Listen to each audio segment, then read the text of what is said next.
instead of trying this, for all you guys watching virtually, For you guys watching virtually, when you have a question, email it to Bill Fowler. if you have a question, email it to Bill Fowler. There you go.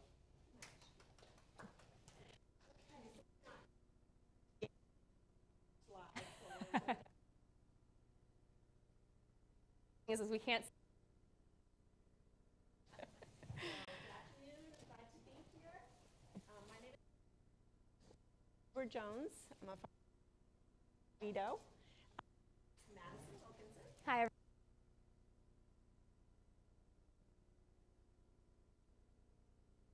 I don't know if you almost in every corner now. We simply are here to work with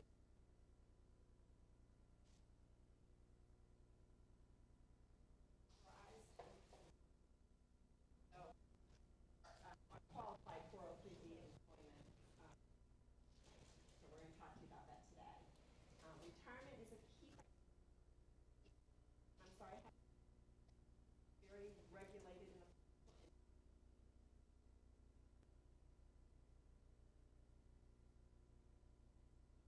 planning for retirement. So different in the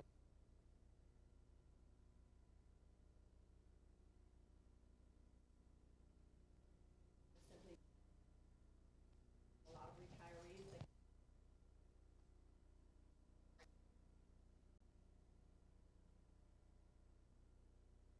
decide we need how you prepared.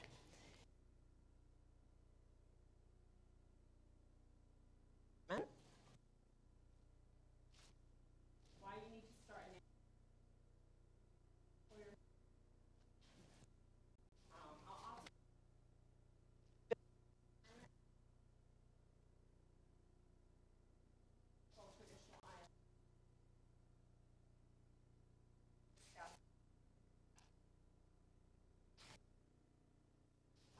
options.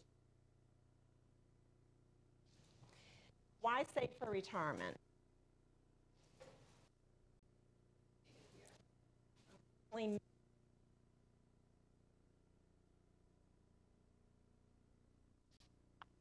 To the Benefit Research Institute, 33% of workers ages 55 and older have less than $25,000 their retirement.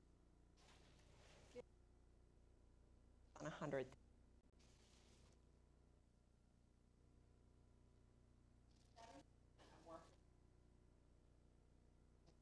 Retirement. Are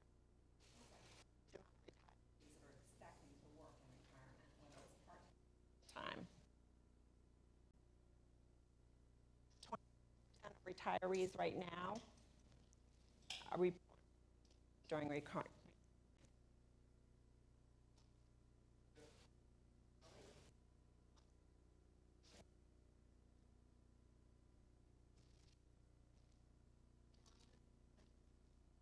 Is enough to cover your years in retirement?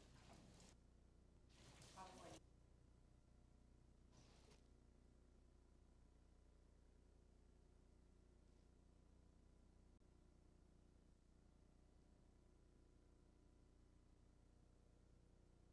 Pure.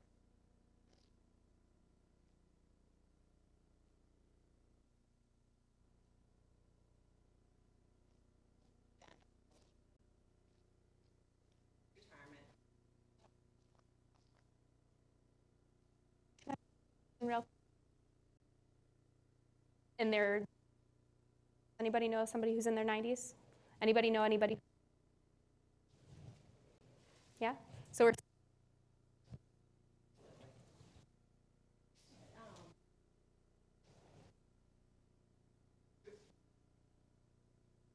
Spend more than 20 years.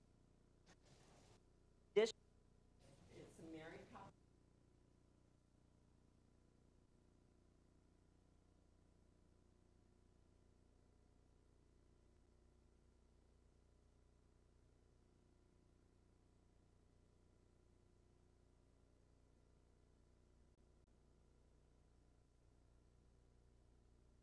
is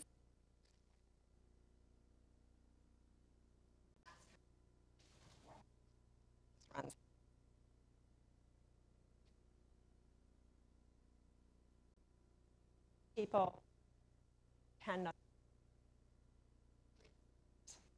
reaching retirement is and so is having enough income in retirement. While Social Security wasn't the sole source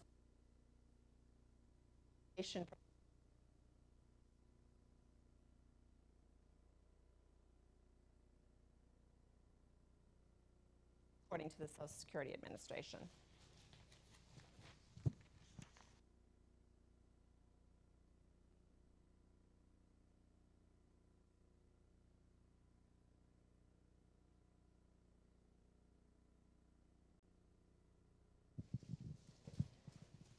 That's going to make it even harder. We'll see how coordinated we are controlling both mic and screen. And now I have This will be a true clicker. test. I have a mic and I have paper. This will be interesting. Are these on already? Thank you. Okay, testing, testing. Okay, so where was I? So 40% of your income. That being said, it's really important that you know what you're projected to receive from Social Security. So if you go out to socialsecurity.gov, you can actually print a benefit statement, and they actually have an estimator on there too. So of course, as you increase with your income, your Social Security will go up. So play with the estimator. When we meet with people, we always ask them to bring a Social Security statement, the latest statement, and every time we meet with them every year, we have them bring an updated one because it changes. So again, if you go out to socialsecurity.gov, you have to register. Be careful how you do that. Keep your password.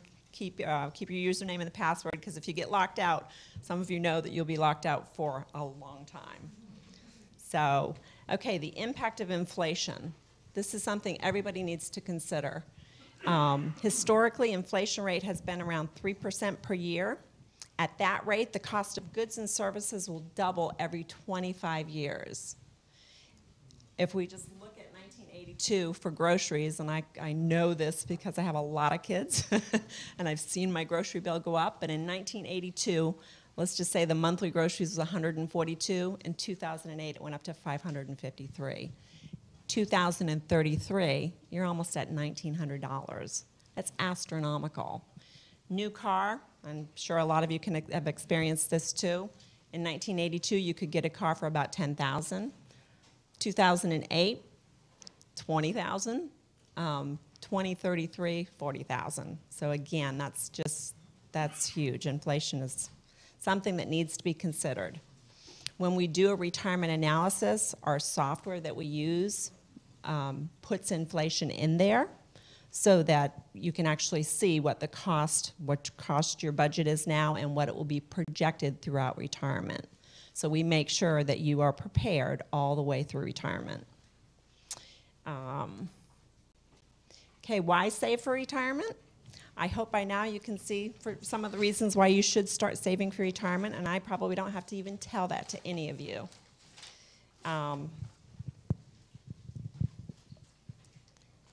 And I'm going to go ahead and let Madison talk to you about compounding. This is very important. Yes. So we've talked to you about, that inflation is working against you. So how can we make your money work for you? And that's truly by the power of compounding. So the longer you can contribute to a retirement, the more time your earnings have the potential to grow and the benefit of compounding. So this table is a great illustration of that. You see that if someone were to start saving at 25, in order to have the same savings goal, they only need to put $200.85 monthly away in order to reach $400,000 by the age of 65. You see that by waiting 10 years, that number almost doubles on how much they have to put aside each month. And in 10 years, you're going to have a lot more responsibilities from 25 to 35. So you can just see how much you have to save in order to reach that same goal of $400,000 at the age of 65.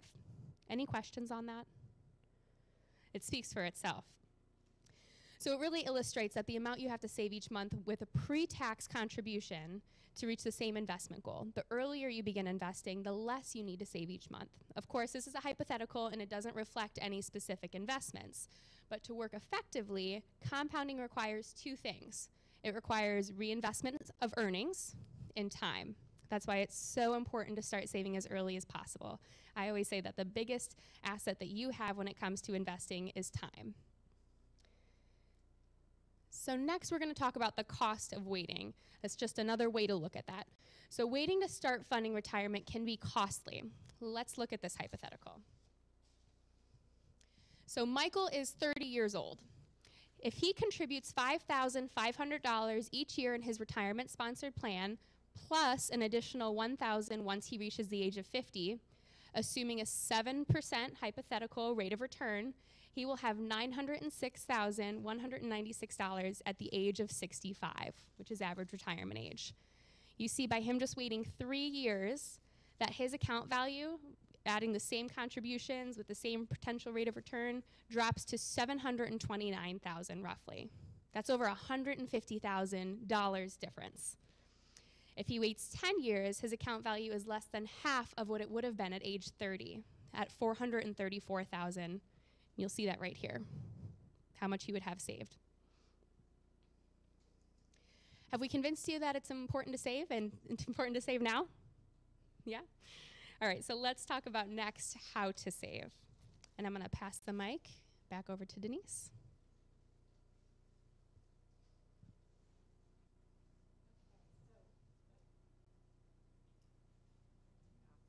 Okay, so how to save.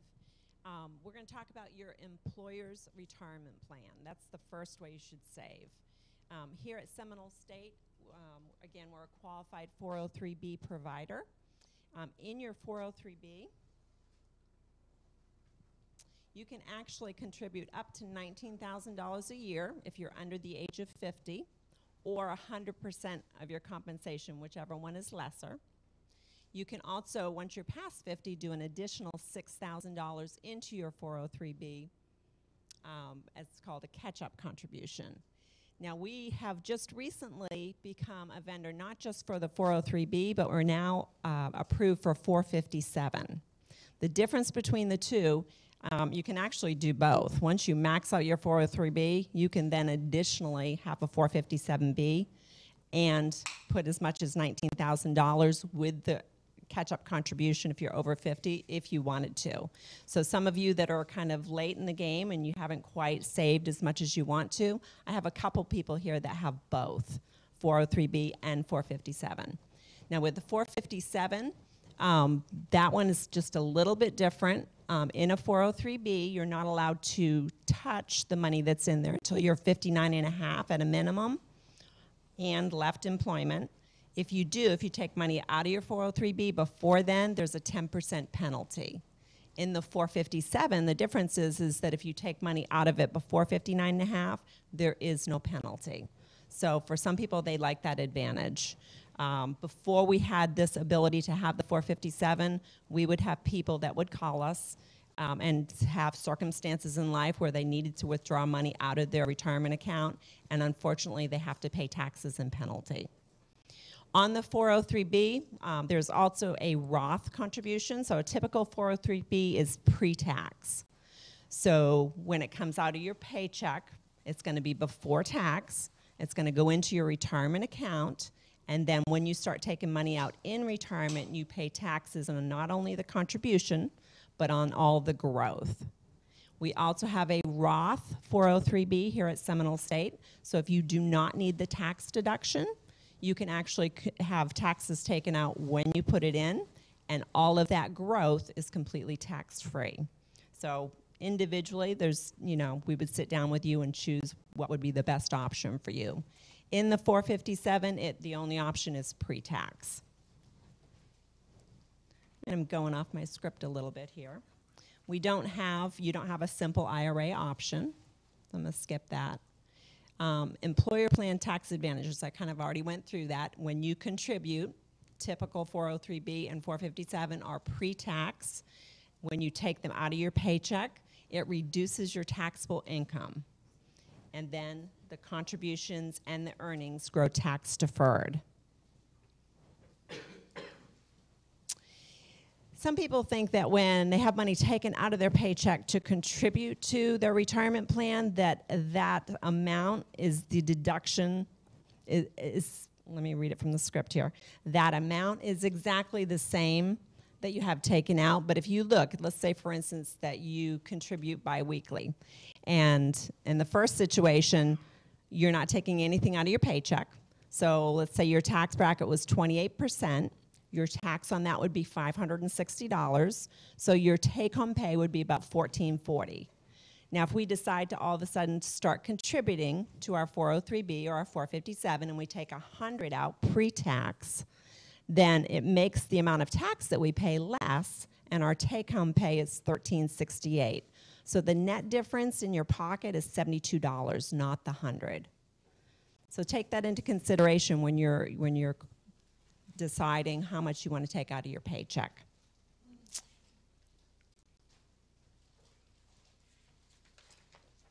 Okay, and then we already talked about the Roth contribution. That is only on the 403B side.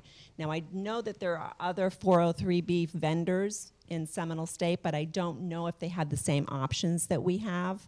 I think we're the only vendor that has 403B and 457. Not positive, you can ask Bill. But it's a great option to have that diversity.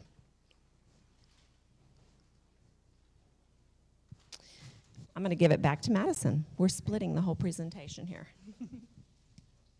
Thank you.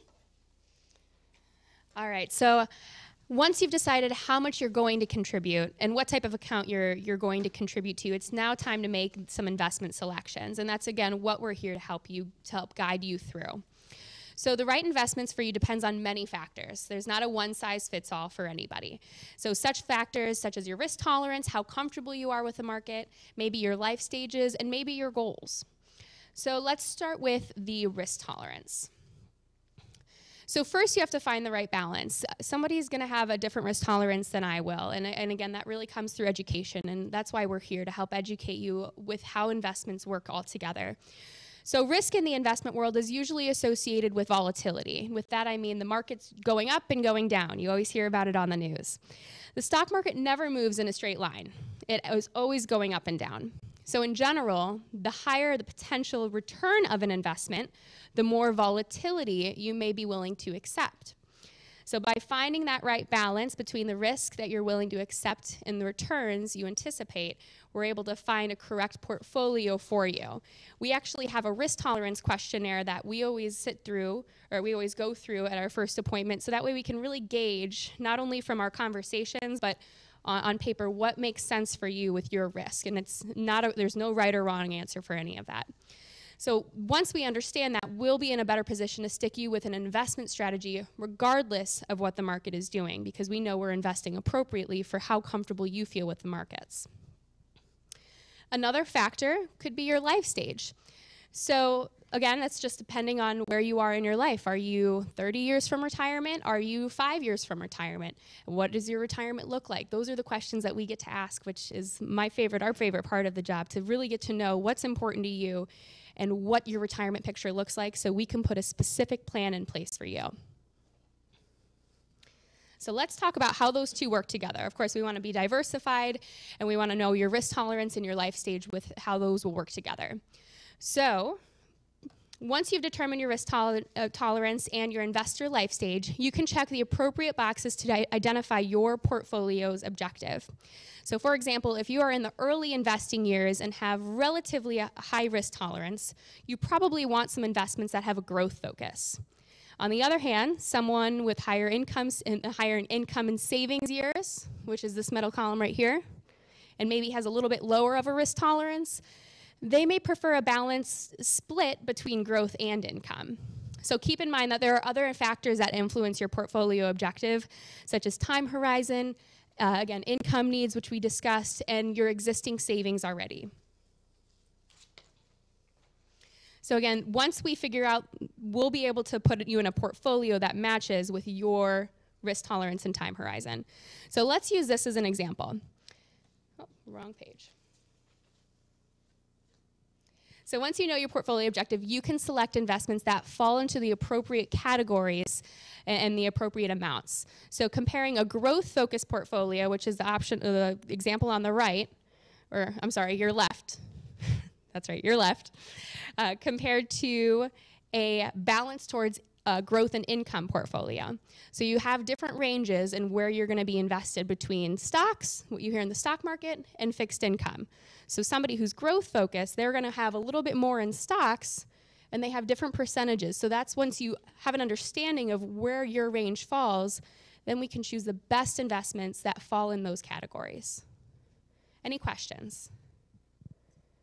Perfect. So again, these suggested percentage ranges can help you make your investment elections and those available in your employer-sponsored plans, such as the 403B and the 457. Your portfolio objective changes over time, and that's due to life circumstances. So it's so important to review your elections quarterly. Yes?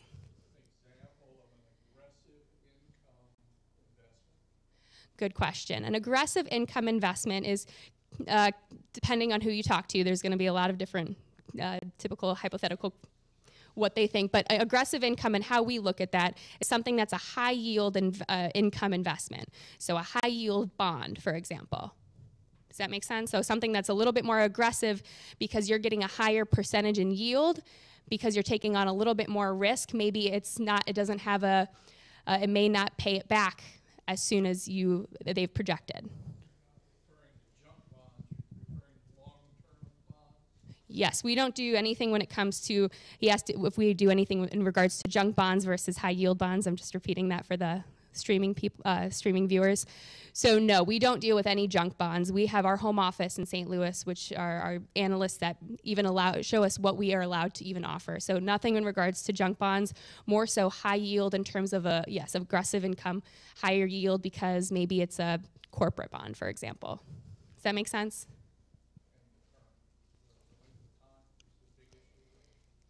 It's just depending on the specific bond. Does that make sense? So a corporate bond, or not a corporate bond, that's a little bit more detailed, so we can talk a little bit afterwards too. But good question. Let me just interject a little bit. So when we talk about high yield bonds, we do mutual fund bond funds, which are collectively have different bonds inside them, and then we do individual bonds too. Edward Jones is a very conservative brokerage firm, so we don't do anything that's too risky for our clients. But inside of some of your bond funds, there's different ratings for the bonds. So if I look at a high yield bond fund, I'll notice that the ratings for those, they have like A, AAA, that kind of stuff. So once you get below the A's and get into the B's, when you're doing a high yield bond fund, you'll see a lot more below the line. So they're not necessarily junk bonds, but they don't have as high a grade. So, okay. Thank you. All right. And I'm going to actually hand it back over to Denise. Thank you. Okay, so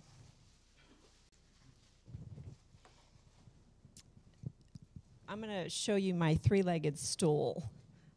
This is, when you're in retirement, we call it the three-legged stool. If we have, you know that when you have a three-legged stool, you can't just have two legs and sit on it because you're going to fall down.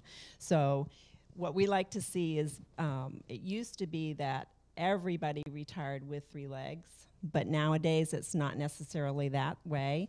Social Security is one of those legs, and again, we talked about how that's only covers about 40% of your income in retirement. Pensions is another great leg. Not everybody has pension options nowadays. Here at Seminole State, if you're full-time, you do have FRS. So FRS has two different options, and I'm not an expert on FRS, but when I sit with my people, we always look at which option they're in. They're either in the pension side or the investment side, and we can talk about the difference. So FRS is one of those legs that really is crucial. So if you're ever considering leaving and going to a, place that does not provide FRS, you really need to consider that because it's huge. The third leg is everything else that you save for retirement. So in a traditional IRA, a Roth IRA, other employee-sponsored plans like the 403B. So I'll just kind of write IRAs and 403Bs or 457s. This is huge. If for some reason you're missing a leg, you need to do a whole lot more in your IRAs and in your employee-sponsored plan to support yourself. I think that's very important. Any questions with that? Yes.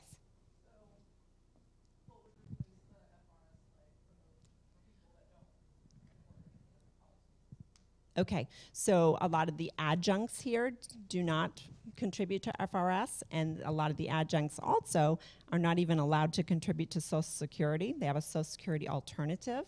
But if you're just in a situation where you're not contributing to FRS, you need to save a whole lot more in your employee-sponsored plan or in an individual IRA in order to make up the difference. Absolutely. Absolutely. It's a lot more savings in that way. Yeah. Any other questions? The last time I did a seminar here, a lot of people were shocked. They didn't even realize that if they were contributing to their 403B that they could also contribute to an IRA and or a Roth. So that's very important that you know that you can do that. It all depends on the amount of money that you make, whether or not in a traditional IRA, whether it's tax deductible. So I have put in your folders a sheet not only that tells the difference between 403B, 457, but it also has a sheet in there for traditional IRAs and Roth IRAs. So if you have any questions on that, please ask us. So how do you enroll? You can call either Madison or myself. Both of our cards are in your folders. We would actually sit down with you one-on-one individually. When we sit down with people, we usually send them a checklist ahead of time because we want to be very, very thorough in your retirement planning. Some people like to provide the information that we ask for, and some don't. So to start with, we could just meet one-on-one. But basically, when we schedule that appointment, we'll sit down and we'll talk to you about the entire plan. If you're married, we'll probably ask you for information on your spouse's retirement information because that's important. We do a complete retirement analysis. So we take all of the information that we collect along with your budget and your projected budget for retirement, and we put it into a software that shows us whether or not you have a shortfall or whether or not you're on target. If there's a shortfall, then we will help you to adjust the best that we can what you need to do to prepare for retirement. I think, yep, so any questions? How often can you make adjustments between what your contributions are within a given year? In a 403B? Yes. As many times as you want to. I have people emailing me and calling me, and I'm sure Madison's the same all the time, and they're saying, send me another salary reduction form, I'm changing it for whatever reason, and we'll up it or we'll decrease it or we'll turn it off temporarily. And that question again for our viewers was, how often can you make changes to the contributions and the investments? And that was the correct answer, yes. Anybody else? Bill. Along those lines, how often can you change the portfolio mix? Is that something that's also kind of changed a certain amount of time? We're flexible with that, of course, but I like to meet with my clients at least once a year at a minimum.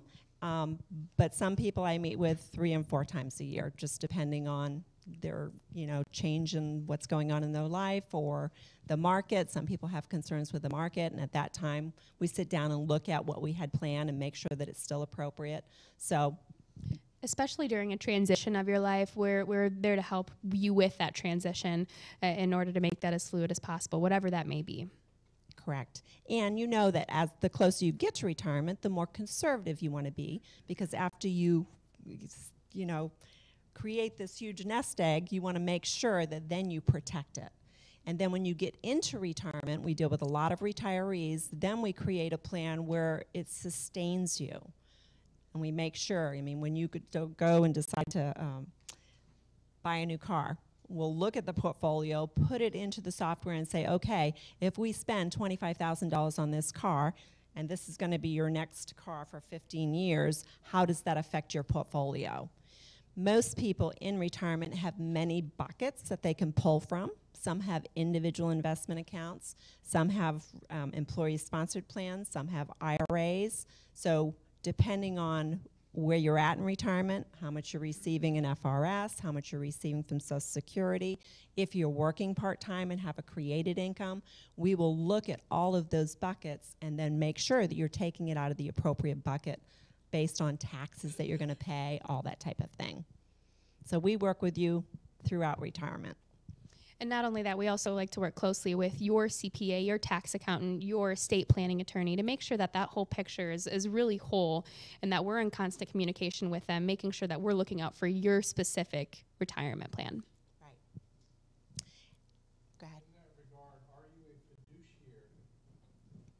Okay, so the government recently passed laws that say that in a retirement account, we then become a fiduciary, which means that we need to make sure that we always put your best interest at hand, which we do anyways. In non-retirement accounts, we are not considered fiduciaries.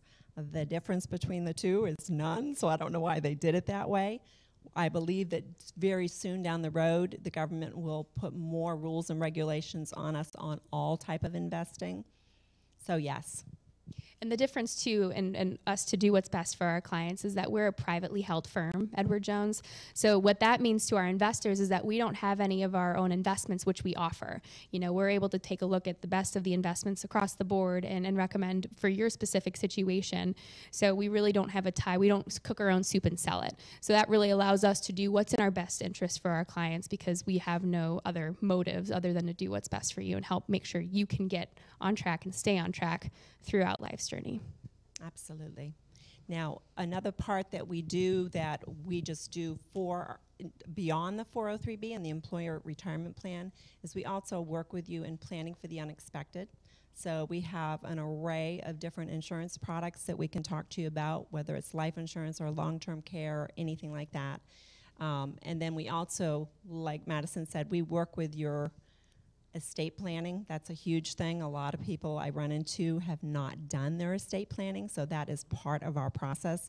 We will sit with you and say, okay, do you have power of attorney? Do you have a living will? Do you have the things that you need in place if something were to happen to you?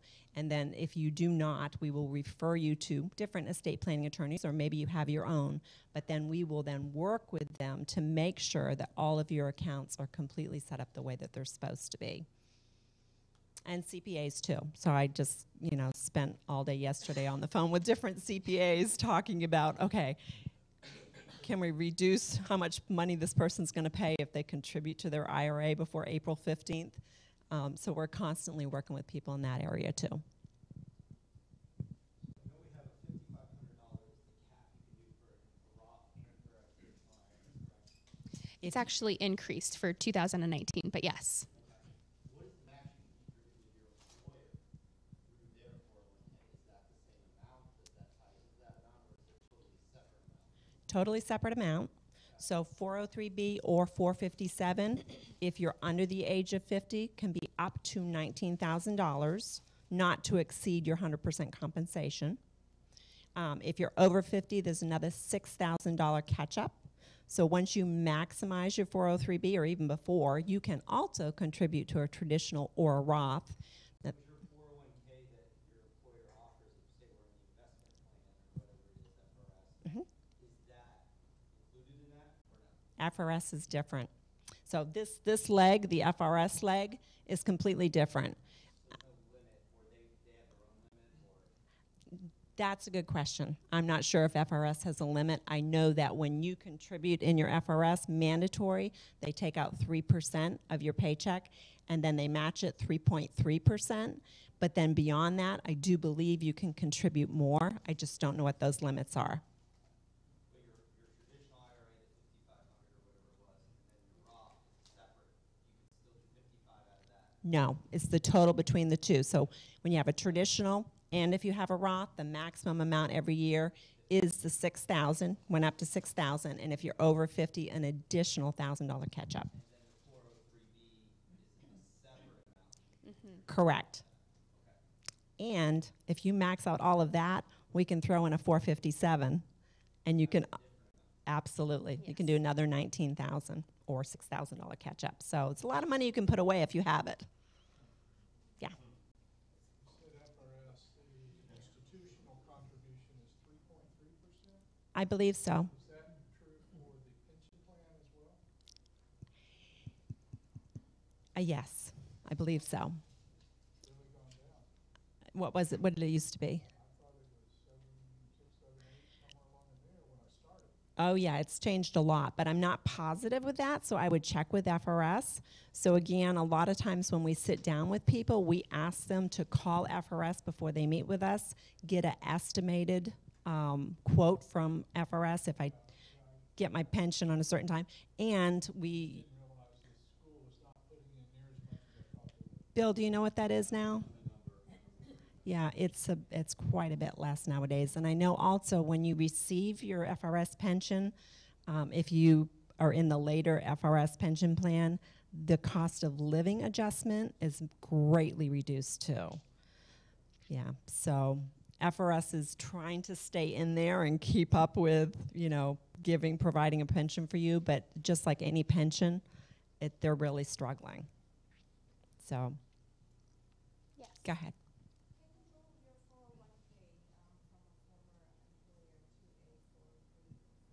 You can.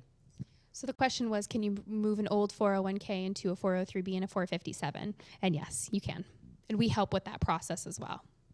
And so typically you have a choice. If you've worked other places and you have old 401ks or 403bs or 457s, you're allowed to sometimes leave it with that employer if you wanted to.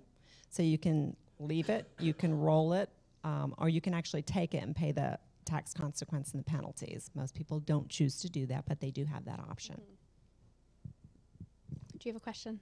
Yeah, my question was kind of on the same lines. I have a bunch of retirement from schools I work from out of state, and I wonder about the 403b here through Seminole State. What if I'm not at Seminole State forever?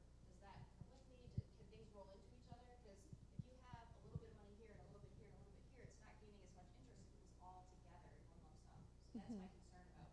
I've opened them at all different schools, and I just feel like I have all these retirements all over the place, and I need them to be like Consolidated.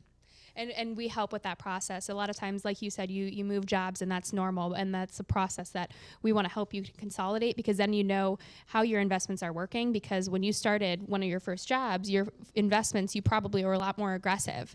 But now 20, 30 years down the line, do you want to be that aggressive and leave that money there where you're not having somebody manage that? So we help consolidate and roll that all into one, with whether it be a 403b, and that's something you always have an option to do, is roll over your old 401k, your old 403b, and eventually when you do retire, we like to roll that into a traditional IRA, so that way it's all consolidated, you know how the investments are working, and that works in a part of your plan. We have come across some existing plans that do not allow it. Again, I have some people in this room that when we looked at all the different plans, TIAA is one of them. that's what I have. I think I'm not allowed to do that. That's my question. It depends, because so if you were an adjunct way back when and you were contributing to what they call Social Security Alternative, you literally have to leave it at TIAA until you retire. So there's some that cannot be, but there are a lot more that can be. Yeah. And we'll look at that when you sit down. That's why we ask for the copies of the statements and all that good stuff. Yeah. Any other questions? Good questions, by the way. A couple questions for the virtual audience. One is do you travel to the other campuses and meet with employees there? We do. We travel a lot. So yes, I've been to every campus, and I know Madison has also. Yes. So because Seminole State is one of our larger clients, we pretty much I meet with most of my people at the campus, and every once in a while I'll get somebody on spring break that will come to my office and visit. So, but most of the time we go to the branches, yes. And the other question was how can they go about getting these information packages? To just tell them Learning Connection will send it to them if they just send us an email. Sounds good. Absolutely. So the question, can you say it again so we can repeat it? They want to know how to get one of your packages. So in order to get one of our packages, Send Learning Connection an email. send Learning Connection an email, and we'll send it to you. There's a lot of great information in there. Any other questions today? Go ahead.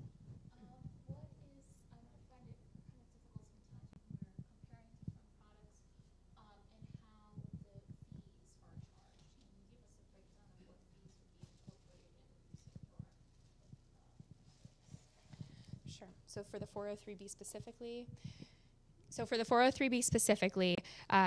you may be more, it's a $40 annual. And then other than that, it's the investments inside. And all investments have costs. And so we always make sure to go through that and explain what those costs are before we even decide to move forward. So for a 403B specifically, there's the internal cost of the investments, which all companies that you work with, all mutual funds, they have internal costs.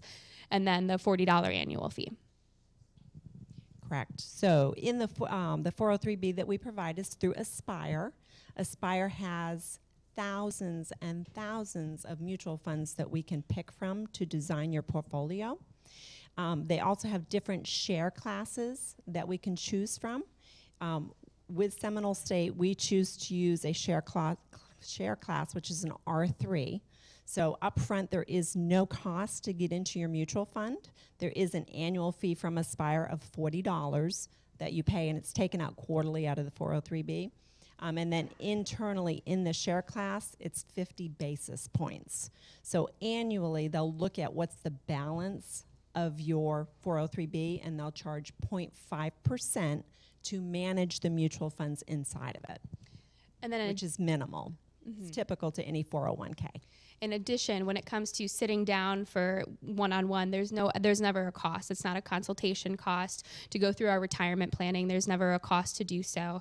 It really just comes down to the planning of that when we do that together with the investments. So when it comes to outside of 403B and 457, we have platforms, which again, it's not a one-size-fits-all.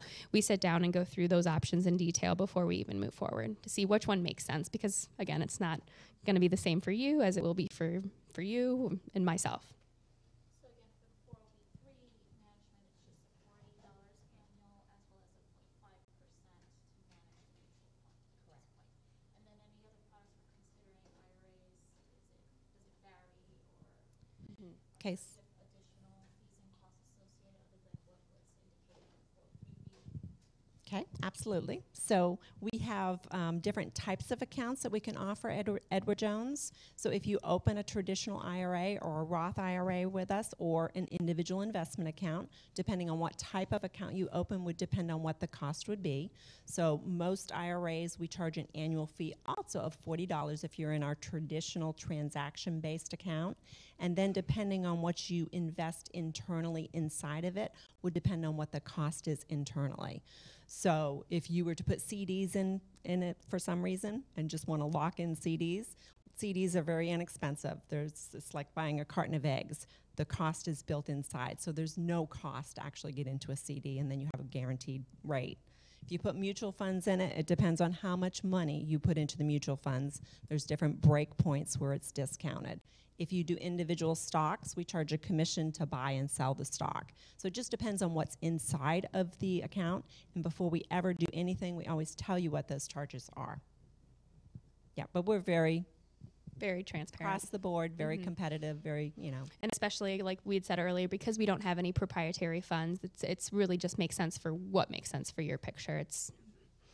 And think of also with the Roth and IRA, that's just the account. Think of that as an umbrella, and what you decide to put inside of it, whether it's stocks, mutual funds, we get to choose that together. That's how we work together to create a portfolio, again, based on your risk tolerance, how long you have.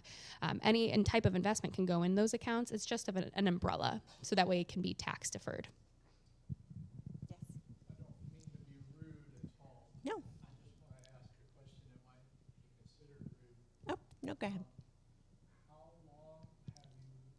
How much experience, how many years in the industry, and how many with Edward Jones? That's a great question. So first of all, when... Did you apply anything about it?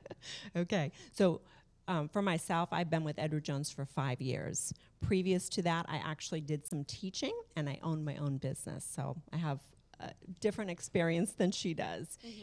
When you're looking at us and talking to us, you've got to remember, though, that it's not just us that you're talking to. We have a team at the headquarters that do all of our investment research, and they come out with all the recommendations of what we can put our clients into, and they highly regulate all of our portfolios. So we are very much accountable to them, and they are our phone call away. So we're constantly on the phone with them saying, is this appropriate for our client?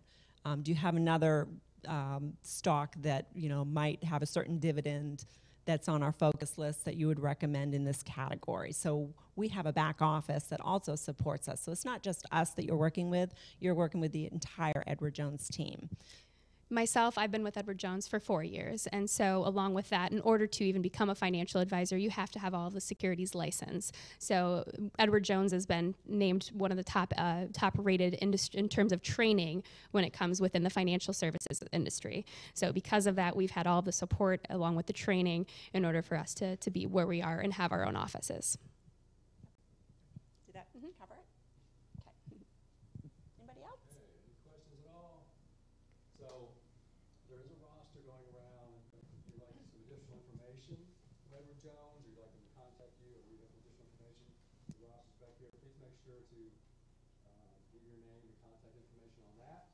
And it's very easy to get a hold of them, or go through the benefits department, whatever, to get a hold of them and make any changes or things you want to do. So appreciate it very much for sharing all this information. Thank you. Thank you. Thank you, everybody.